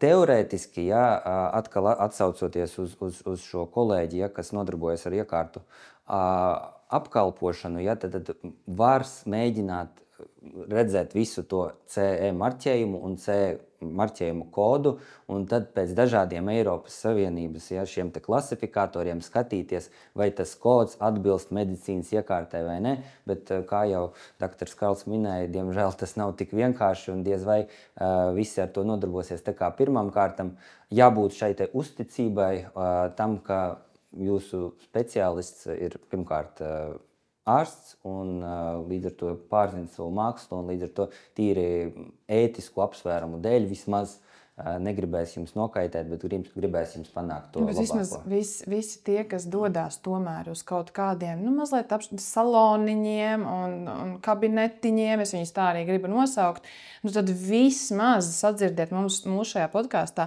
painteresēties. Ja nāk kaut vai katrs 10. ar kādu jautājumu, es domāju, viņiem sirds sāk strīcēt izmantot kaut ko nelegālu. Mēs runājām par to, ka pie jums tomēr nonāk šie nelaimīgie gadījumi pēc dažādām skaistuma injekcijām, vai nonāk arī tādi, kur ir izmantots neīstais lāzers, neīstā tehnoloģija, un kādi tur var būt bojājumi un riski? Nāk pēc neīstiem lāzeriem no neīstām klīnikām. Pirms izstāstīt šo situāciju, varbūt arī likumdošanas līmenī būtu arī vajadzīgs, ka šie nosaukumi kā klīnika un tam līdzīgam ir jābūt atrunātam, kādā veidā tas var būt. Jo tik tiešām no mārketinga viedokļa, ja cilvēks redz, wow, tur ir uzrakstīts lāzers, klīnika, kā neticēt. Ja? Bet tam tas ir atkal regulējums, varbūt tas saka arī priekš tiem, kas noskatīsies šo podcastu. Ja? Bet, protams, atkal, ja mēs atgriežamies pie šīm lietām, visbiežāk, protams, tās ir hiperpigmentācijas vai depigmentācijas, tātad pigmentācijas izmaiņas. Ja atnāk agrīni, tad var redzēt, ka tur ir kādi apdegumi, tātad apsārtums, ir pietūkums, ir tik tiešām, un vēlāk, kuram tas atrisināsies. Bet ar ko tas ir saistīts? Saistīts ar to, ka vai lāzera iekārtai nav iespējas mainīt tātad šos te parametrus, un viņi ir iestatīti, un viņi ražo visu, un epilē ar vienu un to pašu rādītāju, vai arī tas personāls īsti nesaprat, ko viņš dara, ar ko viņš strādā, un kas viņām ir mērķis. Viņām mērķis laikam bija uzstādīts vienkārši pēc iespējas vairāk tos klientus apkalpot, un tas ir arī viss. Tā kā, jā, tās ir tās biežākās hiper- un hipopigmentācija un agrīna uzreiz pēc procedūras, tātad dažādas apdeguma izpausmes, apdegušās ādas. Droši vien daudz arī nāk izņemt kaut kādas neveiksmīgas tetovējumus un mikropigmentācijas, uzacis ietetovētas un visas šīs lietas. Šobrīd ir vēl viena tāda nepatīkama tendence, kad, diemžēl, šīs te viltus klīnikas sāk nodarboties arī ar jaunveidojumiem. Un te parādās, kā vienā zināmā latviešu filmā tur bija teikts, un te parādās pavisam cits biznes, bet šeit parādās pavisam cits nepatikšanas. Ja? Pie tā, ko tu veic ar to lāzeru, tev vēl ir jāsaprot, ko tu noņem. Ja? Un ja tev nav pilnīgi nekādas izglītības šajā jautājumā, tad ir jābūt ļoti, ļoti piesardzīgam pirms doties pa lēto un noņemt sev kādu Marilyn Monroe mušiņu no virslūpas. Ja? Tā mušiņa var būt pavisam nemušiņa. Pilnīgi skaidrs, ka šī tēma ir gandrīz vai nebeidzama. Mēs varam par to runāt un tikai, es nezinu, cerēt, ka kāds podcasts sasniegs kāds dzirdīgs ausis, tās dzirdīgās ausis nodošo informāciju tālāk. Bet, lai mazliet pamostos, Es vēlos ar jums uzspēlēt spēli. Varbūt jūs arī esat redzējuši sociālajos tīklos. Visā pasaulē šobrīd ir populāri uzdot jautājumus, piemēram, ārstiem, kur jums būs tikai jāizvēlās viens no 2 variantiem. Piemēram, es teikšu ābols vai citrons, un jūs sakat citrons, un tālāk neko nepaskaidrojat. Nu, labi, pamēģināsim. Vai jūs gribat paskaidrot? Es gribu paskaidrot. Nu, tur nepaskaidro, bet labi, mēs varam ar paskaidrojumiem. Labi, pirmais jau taisīšu tādu pingpongu. Tātad pirmais jautājums – CO2 lāzers vai RB-JAG lāzers rētu slīpēšanai? CO2 lāzers. Jā, tādēļ, ka viņam ir lielāka termāla iedarbība, kas veicinās labāku audu remodelāciju rētaudiem. RB lāzerim ir savi plusi, proti viņam ir ātrāks atkopšanās laiks. Ja? Bet es dodu priekšroku lielākam efektam, bet ņemot vērā, ka pacients ir informēts, ka tas arī prasīs salīdzinoši varbūt lielāku rehabilitācijas procesu. Nākamais jautājums doktoram Karlam. Lāzera epilācija. Aleksandrīta lāzers vai Dioža lāzers? Pirmajā vietā Aleksandrīts. Bet, ja drīkst, tad es arī pateikšu, atkal varētu būt tā. Ir atšķirīgs viļņa garums, ir atšķirīga penetrācija, ir atšķirīga caurkļūšana, ir atšķirīga fototipi. Vienā gadījumā varētu būt viens, otrā gadījumā varētu būt otrs, tāpēc es teiktu priekšrocība būt Aleksandrītam, bet es neliktu tā, ka kaut kas slikts ir diodas lāzers priekš šīs procedūras. Labi, asinsvadiem IPL vai BBL? Nu, šeit ir plaši jākomentē, jo pirmkārt es teikšu dermavī, jo tā ir iekārta, ar ko es strādāju, un tas ir lāzers. Ja mēs runājam par BBL, mēs kopumā runājam par noteiktas kompānijas producētu iekārtu, kas, ja mēs tā plašāk skatāmies, arī pēc savas būtības ar IPL, ja, proti intensīvi pulsēta gaisma, un šeit atkal ir jārunā par to, ka es nesaku, ka IPL tehnoloģija ir slikta, viņi ir kolosāli noteiktos gadījumos, un ar viņu var panākt ļoti labus rezultātus, gan pigmentu noņemšanai, gan arī asinsvadiem. Bet runājot arī par BBL, arī laba tehnoloģija, bet jāsaprot, ja, ka šeit arī iesaistās mārketings, ja, jo pēc savas būtības BBL nav nekas revolucionārs, ja, tā ir ļoti labi attīstīta IPL tehnoloģija. Un nākamais jautājums. Filleri vai lipofillings? Es pat teiktu lipofillings. Kādēļ? Tādēļ, ka, ja tas tiek veikts labās rokās, tad savi tauki, savi audi ir savi audi. SPF 50 vai SPF 100? Ļoti, ļoti strīdīgs un provokatīvs dermatologam jautājums, ja? Jo lielos vilcienos es teikšu labāk 2 reizes uzsmērēt 2 stundu intervālā SPF 50 nekā pa visu dienu uzsmērēt SPF 100 un pēc tam visu dienu gulēt saulē. Ja? Tā kā mums ir jāatcerās, ka saules aizsarga līdzekļi, krēmi, spreji un tam līdzīgi, tā ir kā papildus metode mūs pasargāt no kaitīgā ultravioletā starojuma. Jāatcerās arī par laiku, cik mēs ilgi pavadam saulē, jāatcerās arī par atbilstošo apģērbu, ēnu un tam līdzīgi. Jā, ja drīkst, es arī gribētu maz bišķiņ noņemt šo te glorifikāciju SPF-iem. Kādēļ? Tādēļ, kad, lai kā nebūtu, ir cilvēki, mūsu skatītāji, kur teiks klausieties, bet es esmu izlasījis, kad SPF saturā esošās vielas kaitē dabai. Man rūp zemes nākotne, un tas ir pierādīts fakts. Numurs 2. Ir pirmie, bet ir pierādījumi tam, ka SPF lietošana, noteikti vielu lietošana var izraisīt frontāli fibrozējošo alopēciju, tātad matiņi izkrīt. Ir daudz situācijas, kad šīs SPF saturošās vielas ir alerģiskas. Galu galā tad ir vēl jāpielāgo to, ko mēs uzklājam, vai tas būs serums, krēms vai kāda cita forma, lai nebūtu komedogēna. Tāpēc es pēdējā laikā, un vēl viena lieta, Aleksej, jūs lietojat krēmus uz sejas?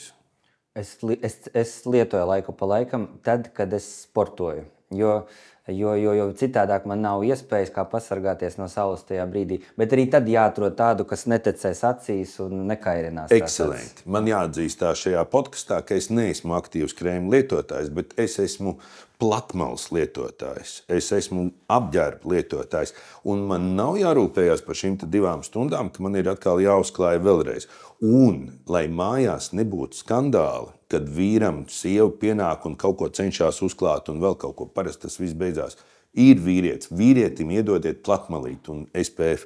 Un vēl jau vairāk, ja mēs runājam par 100 Eiropas Savienībā nav atļauta vienība, ir tikai 50 plus maksimālais, izbraucot ārpus Eiropas Savienības, tur var būt tas 100. Tas tā varbūt. Un man jāsaka, ka īstenībā es nesen biju Turcijā, un tur es aizsargājos no saules, bet nav par to runa.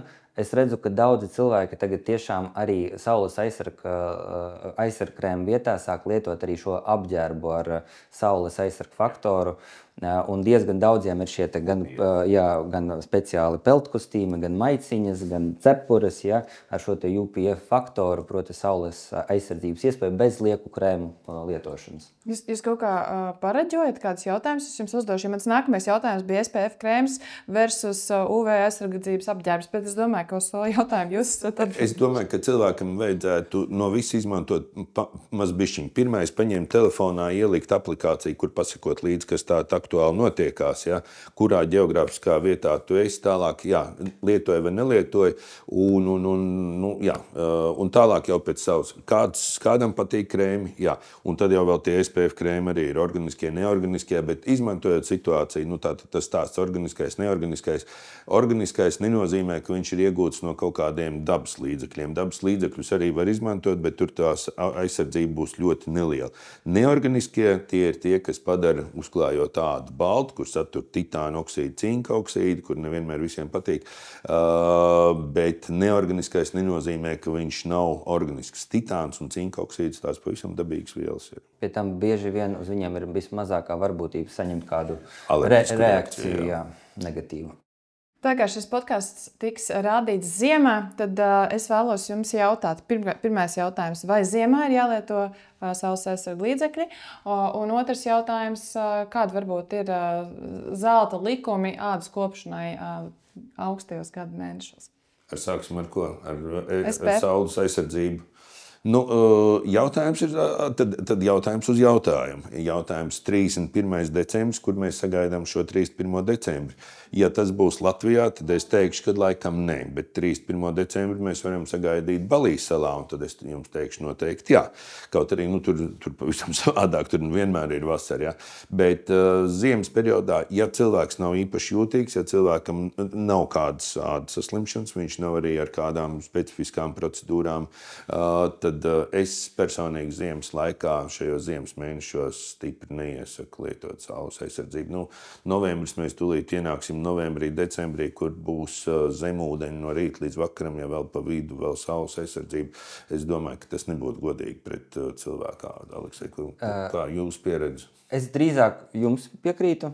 Es zinu, ka ir kolēģi, kas gan paši, var teikt, iet gulēt ar saules aizsargkrēmu un arī saviem pacientiem iesaku visu gadu lietot viņus un pamatot arī ar to, ka bez ultravioletā starojuma ir tā saucamā zilā gaisma, kas vēl no monitoriem nāk un veicina ādas novecošanos.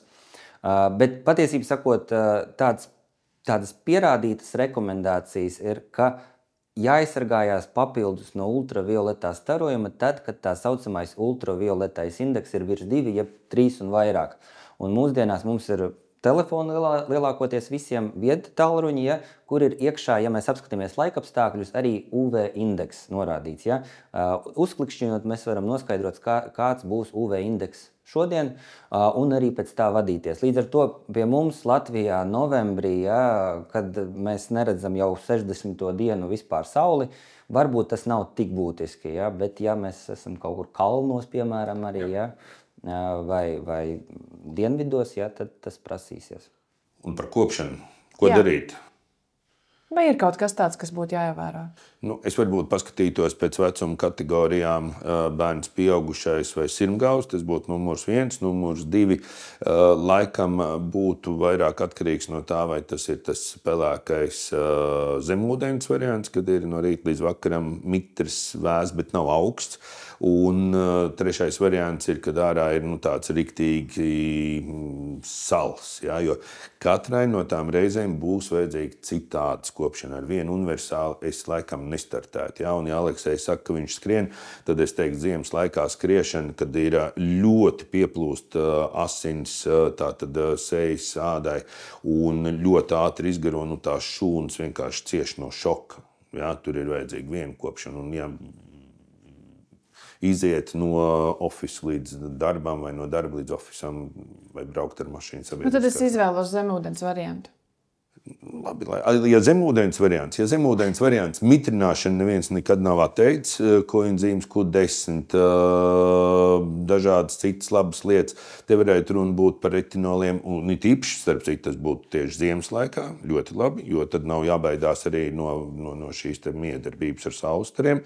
Tā kā no kopšanas un reģenerācijas, es pat teiktu, šīm te arī vēl klāt vēl procedūrām, rudens ziemas laiks ir viss piemērotākais. Paldies.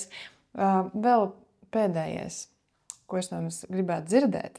Kas katram no jums ir 3 lietas, ko jūs kā dermatologs sev nekad nedarītu, Aleksei? Ļoti grūti teikt nekad. Ja? Nekad nesaka nekad. Pagaidām es netaisītu sev tetovējumu. Bet man tad paliek tikai 2, ja, jo tas man bija viens. Jā, var sakot, es kaut kā nekad negribēju, es nevienu negribu, teiksim, tā kā, man nav nekas pret cilvēkiem, kas taisa tetovējumus, un pie manis nāk cilvēki noņem tos tetovējumus arī tajā skaitā. Bet kas mani attur, viens, ka pirmkārt, man liekas, ka man apniks zīmējums. Otra lieta, ka es nekad nezinu, kas ir tā viela, ko man vada iekšā un kā mans organisms uz to rēģēs. Ir, manuprāt, tāda atruna, kad man liekas, varbūt es apsvērtu, ja tā būtu kāda, piemēram, rētas maskēšana, ja, vai arī pēc kādām operācijām, kas bija nepieciešams cilvēkam. Ja. Piemēram, pēc krūšu vēža, ja, un tad ir jāatjauno tā kā krūtsgals, ja, tā ir arī kā opcija, ja, vai pie alopēcijas. Tā kā es neesmu pret tetovējumiem kopumā vai pret cilvēkiem, kas to taisa, bet ja jūs prasat man, ja man būs iespēja no tā izvairīties, tad es visdrīzāk izvairīšos. Bet tik tālu es esat izvairījies. Bet neesmu pārāk, kategoriski. Labi, ir vēl 2 lietas. Es netaisītu pildvielu deguna formas koriģēšanai vai starp uzacu rievas koriģēšanai. Starp uzacu rievām es izšķirtos par botulīnu toksīnu. Un kādēļ? Jo šī ir tā zona, kas ir tā augstā riska zona uz aklumu. Ja? Bet es varbūt kopumā uz filleriem kaut kad nākotnē, es nezinu, ja? kas man ienāks prātā, ja pēc 5 vai 10 gadiem.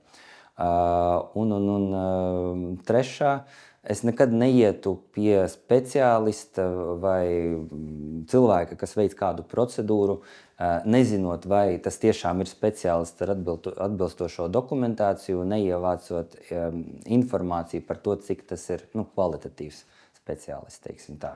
Paldies. Pirmo mēs esam vienojušies, ka mums viņš ir ļoti līdzīgs. Otrajā es ieliktu piercing procedūras. Piercings un tuneļus noteikti ne, jo arī no tā paša apsvēruma šodien varbūt viņš būtu, bet rīt es nevaru iekārtoties darbā, es satieku otru pusīti, kurai ir liels pretenzijas tajā vietā, uz visiem laikiem paliks tomēr kaut kāda vieta. Ja. Ko es laikam vēl neietu? Es neietu noteikti solārijā. Jā, paldies! Jā, 3 lietas labas lietas. 3 lietas labas lietas. Solārijas un šeit es arī jums paspiedīju. Jā, un es jums varu katram iedot 5 par šito, jo es arī vienkārši mēģinu. Es brīnos, ka tie solāriji vēl ir. Un tas salīdzinājums, ka tas ir zārks, brīnišķīgi strādā. Tādu brīdinājumu vajadzētu likt. Bet man jāsaka, ka es atceros no savas bērnības, kad man vēl 90. gadu sākumā medicīnas speciālists ārsts bija ieteicis maniem vecākiem mani aizvest uz solāriju. Es vairs neatceros, kādas bija indikācijas un kādēļ, bet ko es gribu pateikt, ka diemžēl agrāk bija šī asociācija, ka saule un ultravioletais starojums un iedegums tas asociēs ar kaut ko veselīgu, ja? Bet diemžēl šobrīd vairāk risku tam ir nekā tagad mēs to zinām. Tad mēs daudz ko vēl nezinājām, bet ir muļķīgi to atkārtot un darīt tad, kad mēs zinām, ka to nedrīkst darīt. Es teikšu jums lielu paldies par šo sarunu. Un skatītājiem un klausītājiem teikšu, esiet kā Raimonds un esiet kā Aleksejs. Pirmkārt, rūpīgi izvēlieties, neiet pie speciālistiem un klīnikām un saloniem, kur jūs neesat pārliecināti par drošību. Neievadiet sev nezināmas vielas un neguliet solārijā. Bet piesakojiet mums podkastam Spotify un YouTube kanālā, lai uzzinātu vairāk arī par citām tēmām. Uz tikšanos nākamajos podkastos!